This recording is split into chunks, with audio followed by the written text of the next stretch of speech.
Thomas Jefferson. Jefferson fue líder en el desarrollo del republicanismo en los Estados Unidos.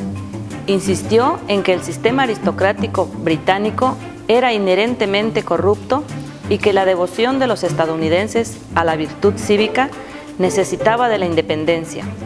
La visión de Jefferson sobre la virtud de América se basaba en que esta era una nación agrícola de pequeños agricultores ocupándose de sus propios asuntos.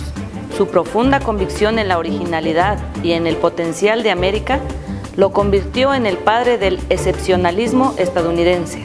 Thomas Jefferson consideraba que todos los hombres eran igualmente libres e independientes y tenían derecho a la vida, la libertad, a adquirir propiedades y a la búsqueda de la felicidad y la seguridad.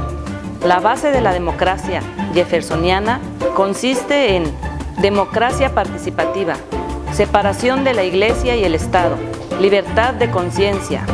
El gobierno debe proteger la libertad de los individuos, libertad de expresión y de prensa. Como filósofo político, Jefferson era un hombre de la Ilustración y conocía a muchos líderes intelectuales en Gran Bretaña y Francia. Un erudito y polímata, Jefferson se consagrará, entre otras cosas, como un horticultor, líder político, arquitecto, arqueólogo, paleontólogo, músico, inventor y fundador de la Universidad de Virginia, declarada por la UNESCO Patrimonio de la Humanidad en 1987. Thomas Jefferson fue nombrado en junio de 1775 delegado por Virginia para el Segundo Congreso Continental, poco después del estallido de la Guerra de Independencia de los Estados Unidos. Creo que la ley más importante, con diferencia de todo nuestro código, es la difusión del conocimiento entre el pueblo. No se puede idear otro fundamento seguro para conservar la libertad y la felicidad. Aboga, mi estimado compañero, por una cruzada contra la ignorancia. Establece y mejora la ley de educar a la gente común. Thomas Jefferson, 1743-1826. Mi nombre es Flor.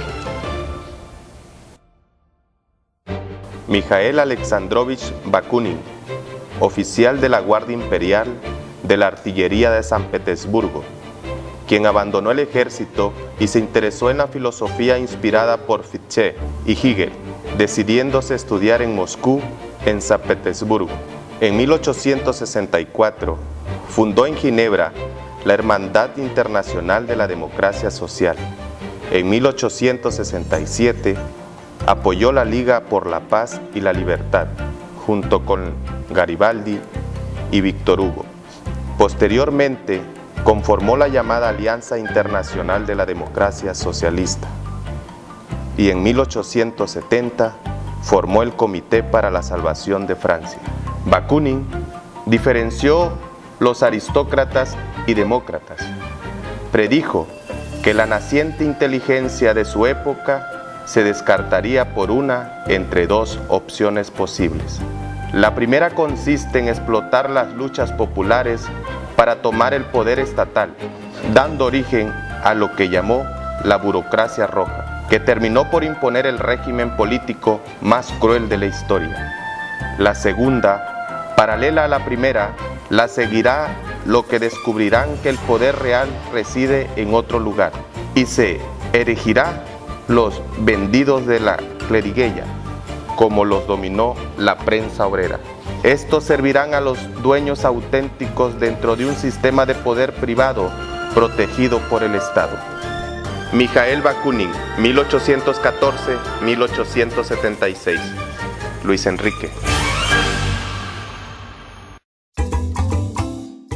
Bertrand Russell nació en 1872 en Ravenscroft, Inglaterra. Proviene de una familia aristocrática de tradición liberal y progresista. Fue durante su vida un filósofo controvertido porque muy adelantado a su época quiso ser una persona libre de prejuicios y que consideraba que tenía el derecho a vivir su vida a su manera, lo cual no era bien visto en su Inglaterra natal y menos en los puritanos Estados Unidos de la época. Fue un pionero en cuanto al voto femenino, al amor libre y al rol de la mujer en la sociedad. estaba condenado a sufrir el rechazo de muchas personas que aún vivían en un modelo victoriano de conducta en donde la sexualidad funcionaba solamente dentro del matrimonio y la mujer no tenía ninguna función política, pues carecía del derecho al voto. Como toda persona muy inteligente, tenía varios intereses, como las matemáticas, la lógica, la filosofía y en especial la epistemología, la historia y también la política. De manera especial se preocupó de la educación. La Academia Sueca le otorgó en el año 1950 el Premio Nobel de la Literatura.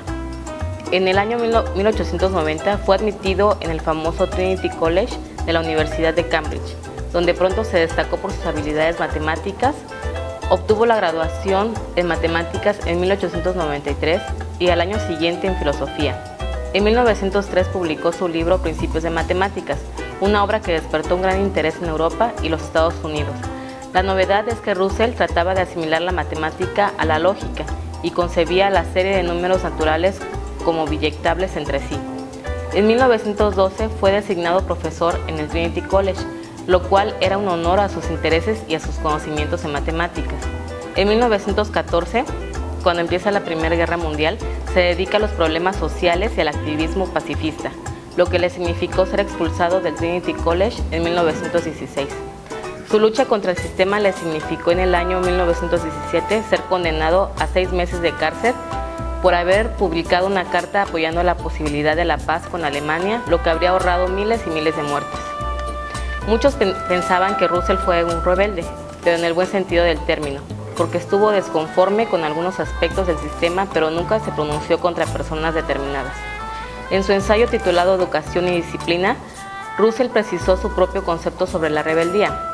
Dice: los rebeldes, por otra parte, aunque pueden ser necesarios, difícilmente pueden ser justos con lo existente.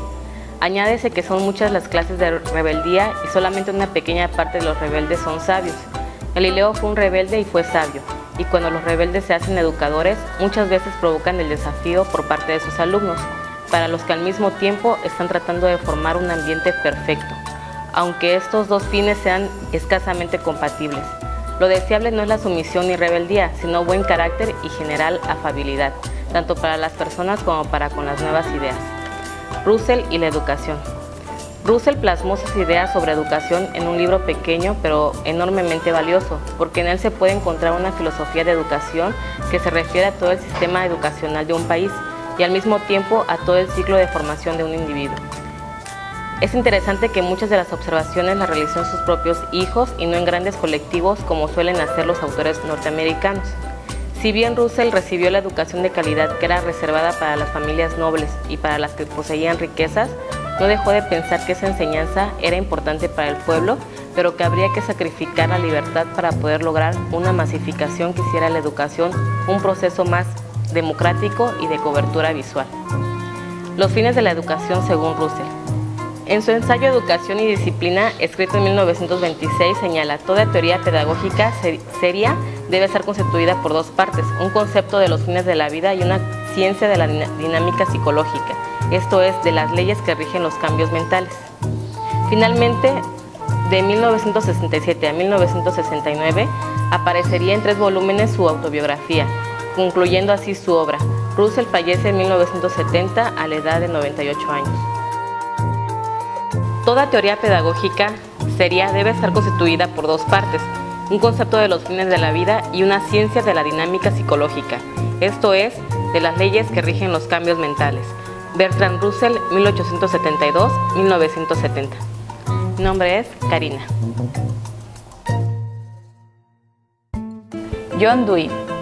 A Dewey se le conoce por ser uno de los fundadores de la filosofía del pragmatismo. Asimismo, fue durante la primera mitad del siglo XX la figura más representativa de la pedagogía progresista en Estados Unidos, aunque se le conoce mejor por sus escritos sobre educación. Dewey también escribió influyentes tratados sobre arte, la lógica, ética y la democracia, en donde su postura se basaba en que solo se podría alcanzar la plena democracia a través de la educación y la sociedad civil. En este sentido, abogaba por una opinión pública plenamente informada mediante la comunicación efectiva entre ciudadanos, expertos y políticos, con estos últimos siendo plenamente responsables ante la ciudadanía por las políticas adoptadas. La influencia de Dewey sigue siendo discutida hoy día respecto a los fallos del sistema escolar estadounidense. Por un lado, es criticado por los conservadores fundamentalistas y por otra parte es considerado el precursor inspirador de los reformadores partidarios de una enseñanza centrada en el niño. Contexto histórico, filosófico y pedagógico de la pedagogía progresista. Desde el punto de vista sociohistórico, hay que tener en cuenta el peculiar momento que vivieron los Estados Unidos. Cabe destacar movilidad de las fronteras estadounidenses y la colonización de nuevos territorios, ductilidad y permeabilidad de la organización social, estratificación social flexible, relativización de los principios y prácticas de la herencia histórica, forma de vida democrática. En definitiva, un clima social abierto. En el ámbito filosófico, hemos de situar a Dewey dentro del pragmatismo. Entre las propuestas teóricas, desde el punto de vista epistemológico, Dewey considera que los conceptos en los que se formularon las creencias son construcciones humanas provisionales. Dewey critica el enfoque clásico sobre el conocimiento. El concepto principal relacionado con la teoría del conocimiento es experiencia. Dewey mantiene una concepción enteramente dinámica de la persona. Lo que él propone es la reconstrucción de las prácticas morales y sociales y también de las creencias.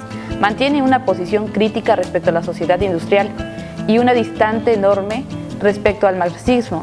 La educación progresista debemos contraponerla a la concepción educativa tradicional.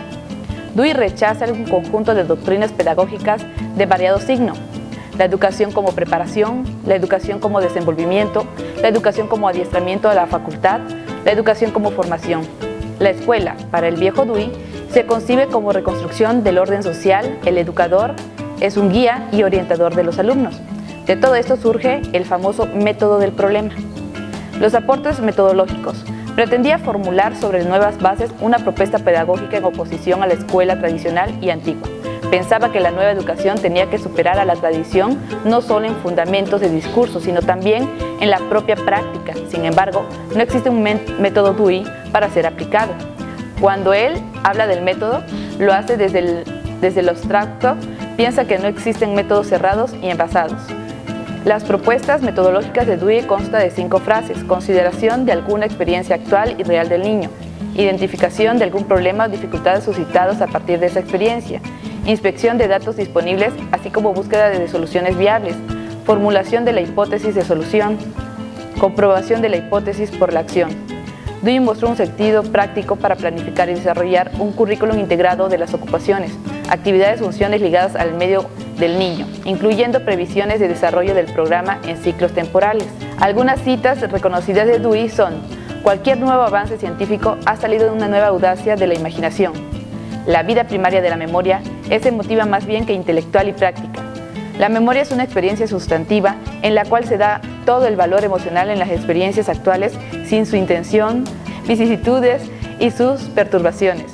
Lo que ocurre en el pasado vuelve a ser vivido en la memoria. Las obras más destacadas: Democracia y Educación, La teoría de la valorización y El arte como experiencia.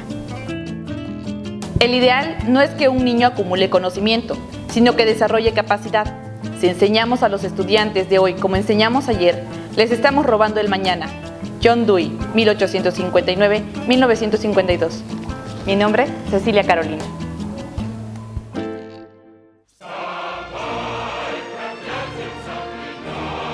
Mi nombre es Vladimir Ilich Ulyanov, aunque soy más conocido como Lenin. Mi familia era de origen judío, aunque se convirtieron al cristianismo para prosperar.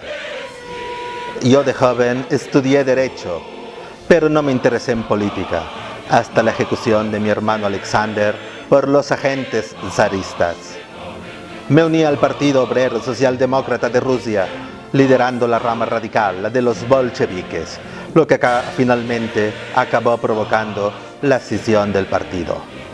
En 1917, una revolución contra el autoritarismo del zar lo derrocó, proclamándose un gobierno provisional. Pero este nuevo gobierno fue incapaz de resolver los problemas de Rusia y no abandonó la Gran Guerra, lo que generó un gran descontento popular. Regresé del exilio, organizando a los soviets, las asambleas obreras, para preparar una nueva revolución. Y así, en octubre de ese mismo año, nos hicimos con el poder, instaurando el régimen soviético en Rusia. Allí goberné con mano de hierro hasta 1924, convirtiendo a Rusia en la Unión Soviética, el primer estado socialista del mundo, bajo el que instauré una dictadura del proletariado. A mi muerte en 1924, pese a mis advertencias en su contra, fui sucedido por Stalin. Sobre la democracia. En realidad, la democracia burguesa no es democracia, no es más que una herramienta del capital para explotar al proletariado. El Estado burgués no es más que un modo de coacción de la clase dominante sobre la dominada. Lo que hay que hacer es una dictadura del proletariado, en la que el poder pasaría directamente al pueblo, a través de los soviets. Así, reprimiríamos cualquier intento burgués de contrarrevolución. Les voy a leer algunas citas mías sobre la democracia. Marx puso de relieve que a los oprimidos se les autoriza para decidir una vez cada varios años qué miembros de la clase opresora han de representarlos y aplastarlos en el Parlamento.